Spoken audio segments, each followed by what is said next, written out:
bow our head and close our eyes. Let us pray. Heavenly Father, tonight we come before you with our open hearts.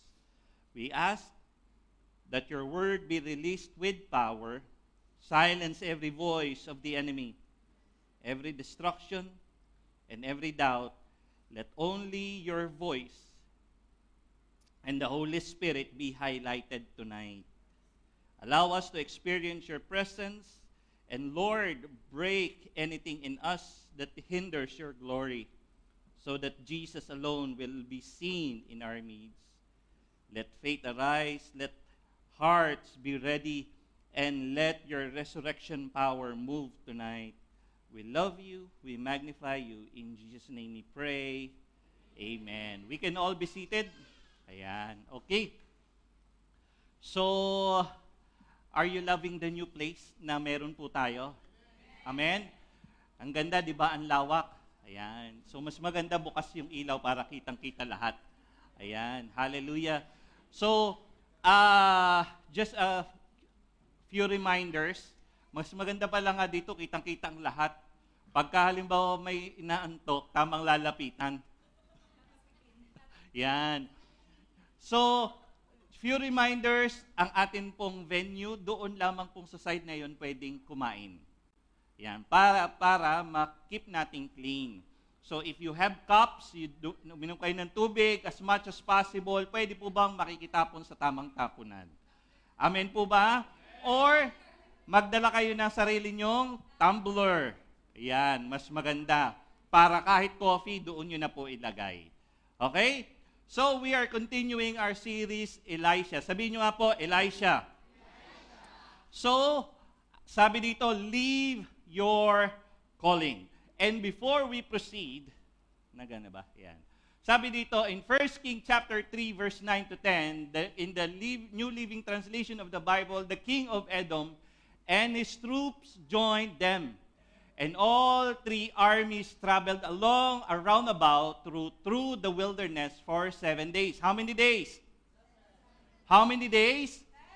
7 days. But there was no water for man or their animals. What should we do? The king of Israel cried out. The Lord has brought the three of us here to let the king of Moab defeat us. And then, but the king Jehoshaphat of Judah asked, is there no prophet of the Lord with us? If there is, we can ask the Lord what to do through him. One of King Joram's officers replied, Elisha, son of Shaphat, is here. He used to be Elijah's personal assistant. Jehoshaphat said, yes, the Lord speaks through him. So the king of Israel, King Jehoshaphat of Judah, and the king of Edom went to console Elisha. And then, in the next verse of 2 Kings chapter 3, verse 14 to 15, Elisha replied, as surely as the Lord Almighty lives, whom I serve, I won't even bother with you except for my respect for the king Jehoshaphat of Judah. Now, bring me someone who can play the harp. While the harp was being played, the power of the Lord came upon Elijah. And then, 2 Kings chapter 3, verse 16 to 18, it says, and he said, this is what the Lord says, this dry valley will fill with pools of water.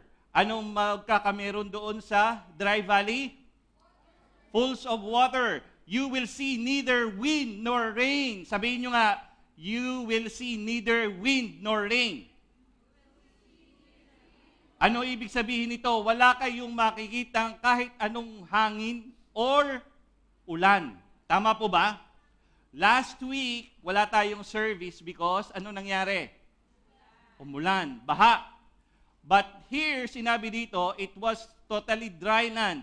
You will have plenty for yourselves and your cattle and animals. But this is only a simple thing for the Lord, for he will make you victorious over the army of Moab. And the title of our message for tonight is When You Can Take It Anymore. So, bakit ba napakahaba ng aking binasa? So, backtrack po doon sa aking binasa kanina. There are three kings na nagsama-sama, they formed alliance, sabi dito, because the king of Israel, si King Joram, si king ng Judah, si King Jehoshaphat, at si king ng Edom na not mentioned in the Bible, they formed alliance para kalabanin ang Moab because Moab didn't pay taxes.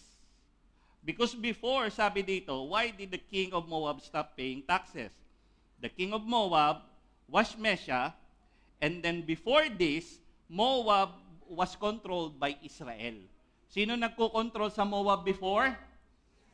Israel. Okay, I just want to make sure everyone understand because this is a good story that I believe some of you or some of us will relate on this. And then Moab was controlled by Israel, and then Moab had to pay heavy tribute like taxes to Israel. Because probably the time Moab is a country na kung saan they are weak with their armies or anything, kaya they need to pay Israel taxes for protection.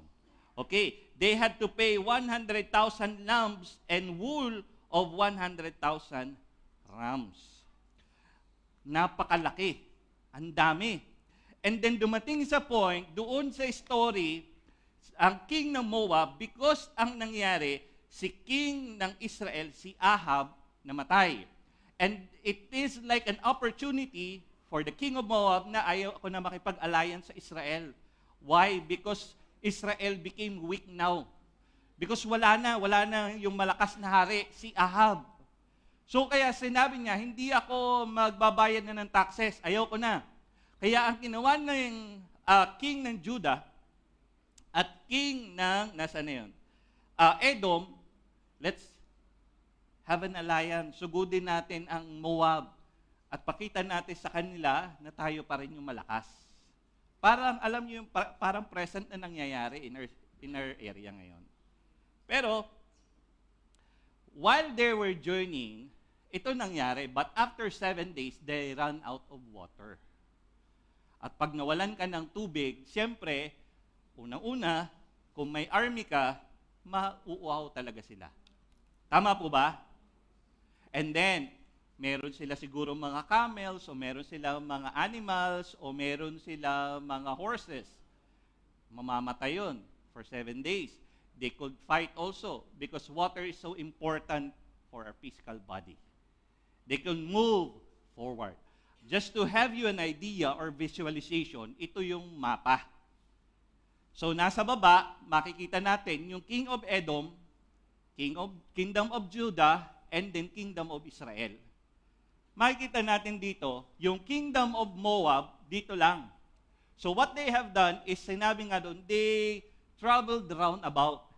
And probably, during that time na they are traveling, nawawala yung signal po ng ating kwan. So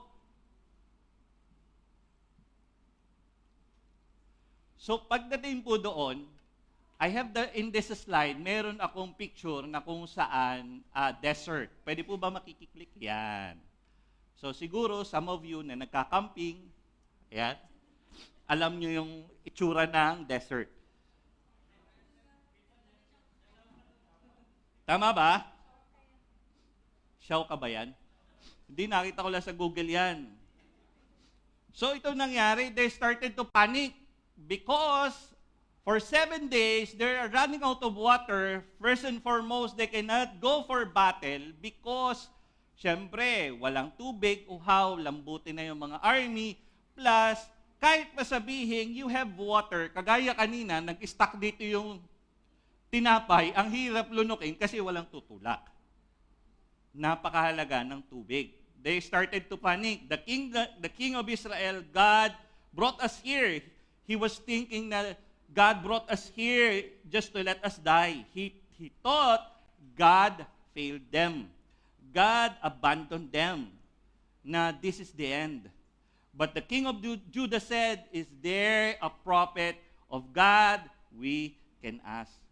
They want to seek the presence of God. They want to hear the voice of God. Instruction from the Lord.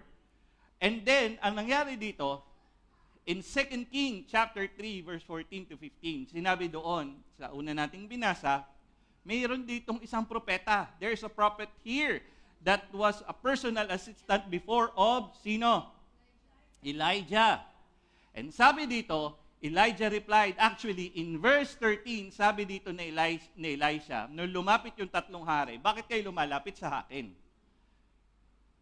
Yung isang hari doon was so wicked na sinabi niya, hindi ako, actually, doon sa sinabi ni Elisha, kung hindi lang because of King Jehoshaphat of Judah, because of my respect, hindi ko kayo entertainin. In this verse, sabi dito, Elisha replied, as surely as the Lord Almighty lives, whom I serve, I will even bother with you except for my request for the King Jehoshaphat of Judah. In verse 15, now bring me someone who can play the harp. Alam niyo yung harp? Yung parang guitar, yung ginagamit. If you are watching The House of David, yung ginagamit ni David. While the harp was being played, the power of the Lord came to Elijah. Very strange. Di ba? 3 king na nagpunta sa presence ni Elijah, ang ginawa ni Elisha is he looked for a musician, a worshiper. Bakit ba? Because worship, if you worship the Lord, if you want to encounter and hear the voice of God, number one that you need to do is worship. If you're seeking for decision in your life, and if you want to hear God's voice personally in your life, you need to worship God. Makikita natin dito, unang ginawa ni Elisha is naganap siya ng musician, ng worshiper. Kaya ang music ministry napakahalaga in the church. Kaya this is my encouragement to all the musicians in the house and worship leader in the worship team, even the dancer. Your position, your serving, and yung ginagawa nyo in the ministry is napakahalaga. Hindi lang kayo musician, hindi lang kayo musikero, hindi lang kayo song leader. You bring the presence of the Lord for all of us here to hear God's presence. Have you experienced while we are worshiping, you are hearing God's voice in your heart? Hindi lang po dapat nararamdaman mo yung parang kinikilabutan ka. Wala yun sa kinikilabutan. Hindi lang dahil sa yung boses ng song leader natin ay napakaganda, kaya nangyayari po yun. When you worship, you hear God's voice, worship changes our perspective. Sabihin nyo perspective.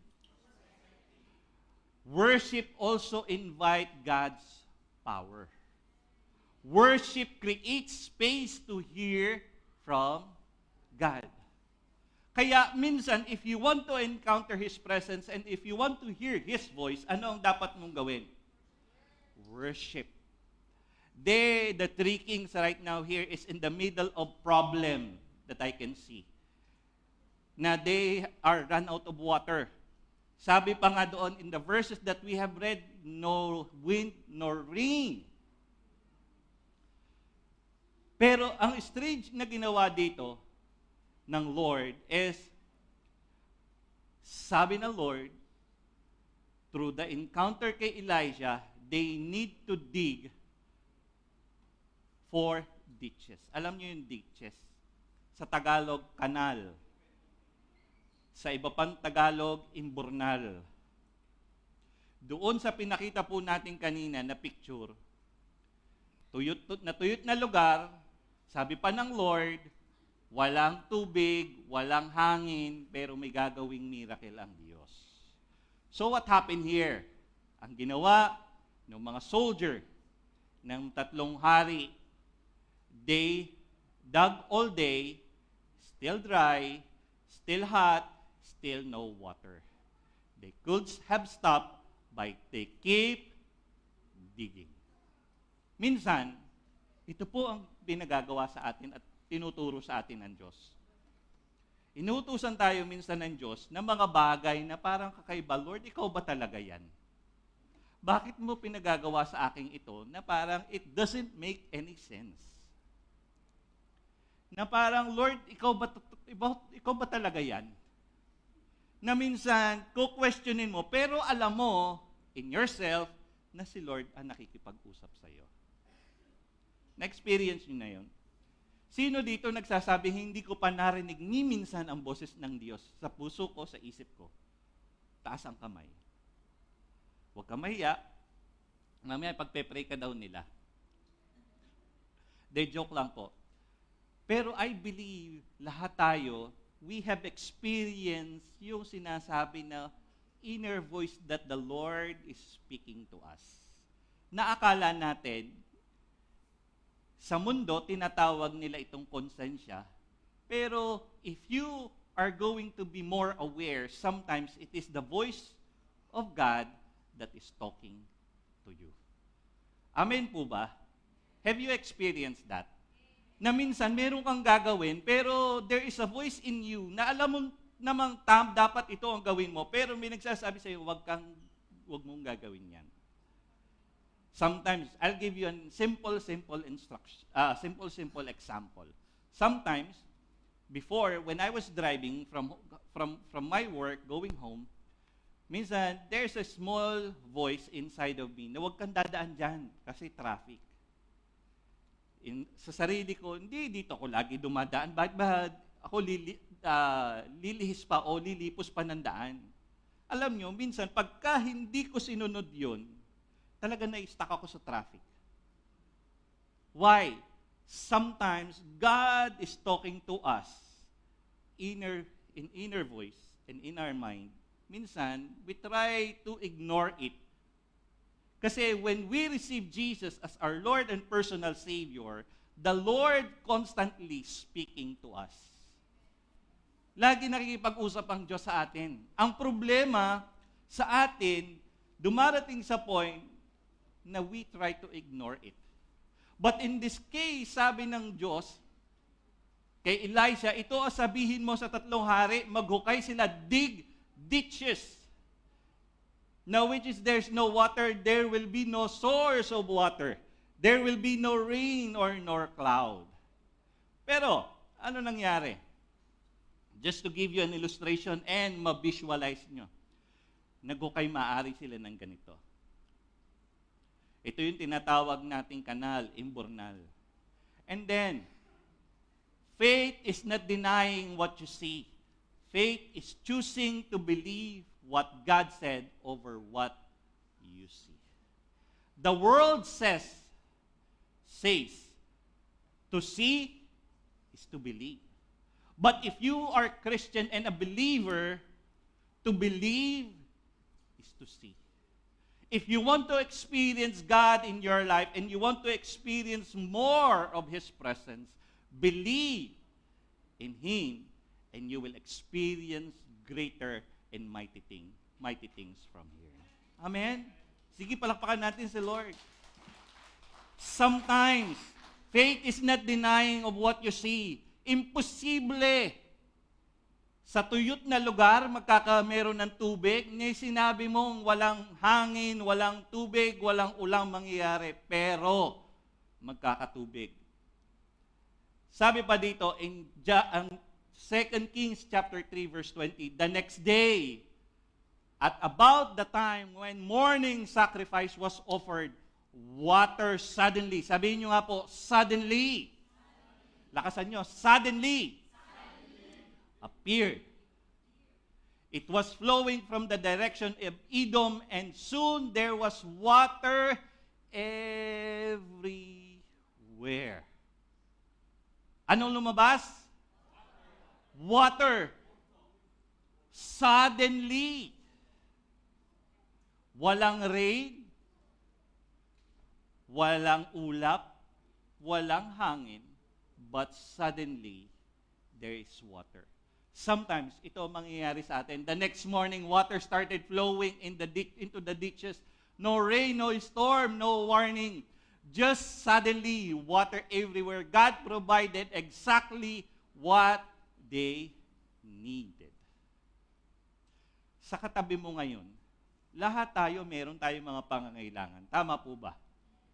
Ako, honestly, meron ako pangangailangan sa buhay na gusto kong, Lord, yung aking, alam nyo naman po yung aking testimony, meron tayong kailangan pang isettle down.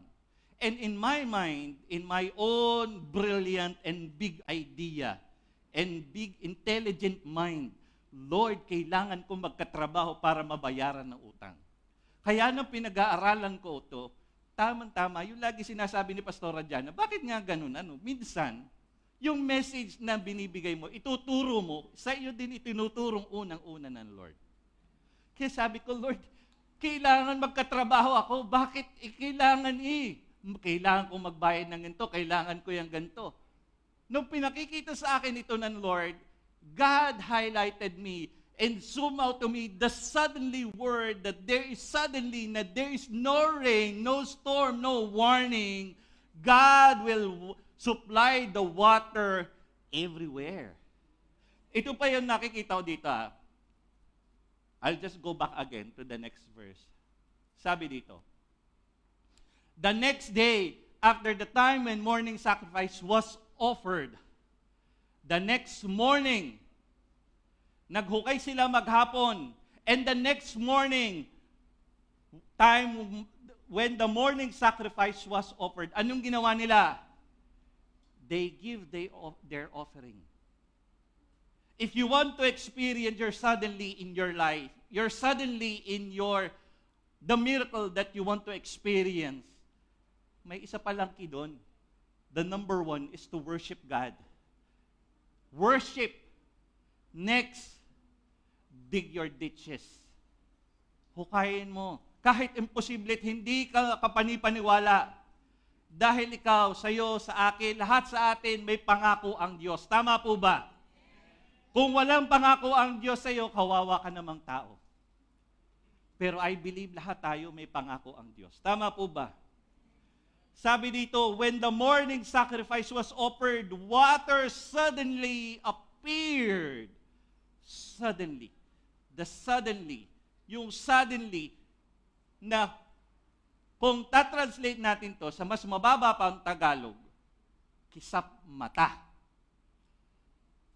Yung suddenly, kisap mata, kayang gumawa ng Diyos sa buhay mo ng kakaiba na hindi mo ini-expect, na akala mo, from A, B, C, D hanggang Z, na kaya dapat mong gawin. Lord, dapat ganito yan eh. Ito yung pattern yan. Pero the Lord can do something suddenly in your life, there will be a miracle. Amen po ba? Nakukuha niyo ibig nating sabihin dito? Sabi pa dito, next na slides, no storm, no rain, no warning, but just suddenly. The next slide, there is water in the ditches. Nagkatubig. Na yun naman ang kailangan talaga nila. God will supply everything that you need according to His riches and His glory. What you need to do is just to have faith and believe in Him. Next po ng slide. Only God can do the miracle, but He asks us to prepare for it. Ang Diyos lang ang makakapagawa ng kakaibang bagay sa ating buhay. But sometimes, you need to make space for it.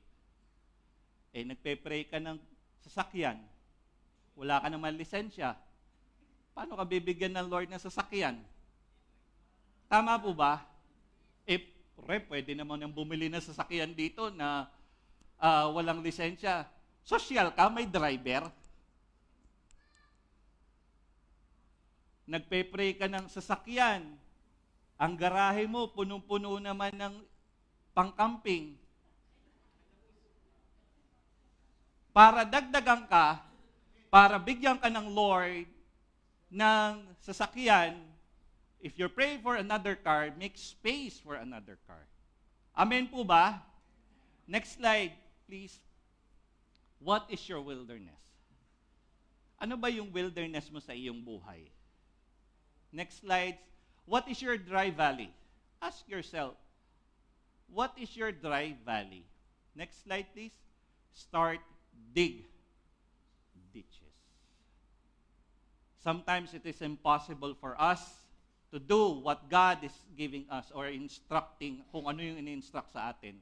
Pero if you believe in Him, the suddenly will come. Sometimes you need to roll up your sleeves and stand with others and start digging because miracles are experienced by those willing to get their hands dirty. Pwede naman sabihin, ba't ako maghuhukay dyan? Ba't ako magdidig dyan? Wala namang mangyayari. Ang init-init. But sometimes you need to roll up your sleeves. Kailangan natin tiklupin ang ating sleeves at maging dirty ang ating hands para ma-experience mo. Hindi ko sinasabing gumawa ng kasalanan has sa dirty. You need to worship. What we mean here is you have to have a community of believer na kung saan lumalalim ka sa Lord. Why? Sabi pa dito, God can move suddenly. God is the God of suddenly. The next slide, sabi po doon, in Isaiah chapter 42 verse 19, God reminded me of this verse na lagi niyang sinasabi sa akin, for I am about to do something new. See, I have already begun. Do you not see it? I will make a pathway through the wilderness. I will create rivers in the dry land, dry wasteland. If you want to experience God in your life, and if you want to experience miracle in your life, like doon sa tatlong kings and doon sa mga kasakasama nila na naging thirsty, na namumroblema and panic, start to think, what is my wilderness in life? What is the ditches that I need to dig? You see, I believe all of us here right now, God is telling you something na minsan meron tayong pinagpe-pray, na minsan, Lord, paano ba mangyayari ito? Pero meron tayong Diyos na buhay na kayang gumawa ng mga imposibleng bagay. Amen po ba? Pwede ba sabihin mo sa katabi mo, ang Diyos ko ay gumagawa ng imposibleng bagay? Amen? Can we bow our head and close our eyes?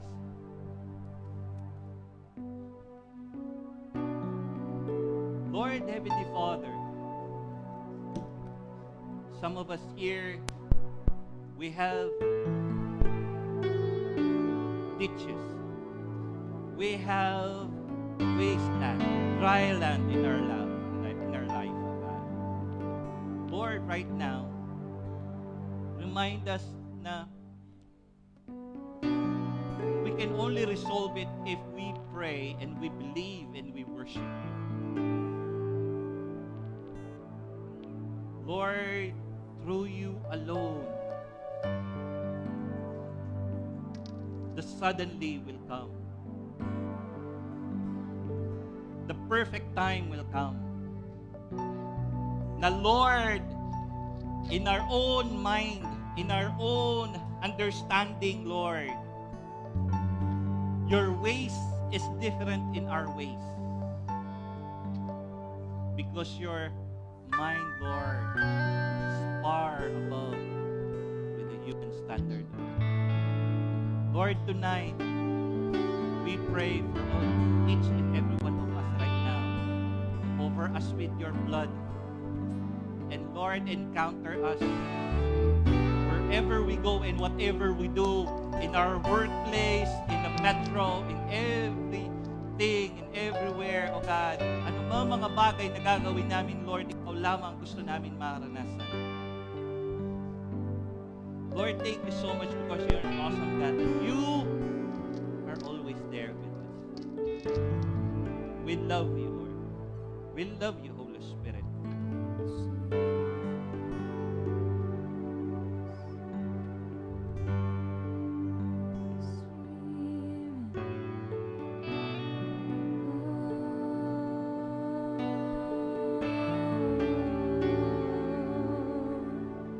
Lord, we are making room for your presence to move. Lord, infill us with your Spirit. Lord, remove the fear in our heart right now, the anxiety, the depression right now, the cause of this situation in our surrounding. Lord, give us peace and give us joy. And Lord, as we pray to all the people right now inside this room, inside this congregation, walang isa, Panginoon, na mawawala ng trabaho. But Lord, you will promote them. And Lord, as they pray and ask for more of your presence, you will make yourself more visible in them, O God. Thank you so much, Father. Thank you so much, Holy Spirit. We love you. We magnify you.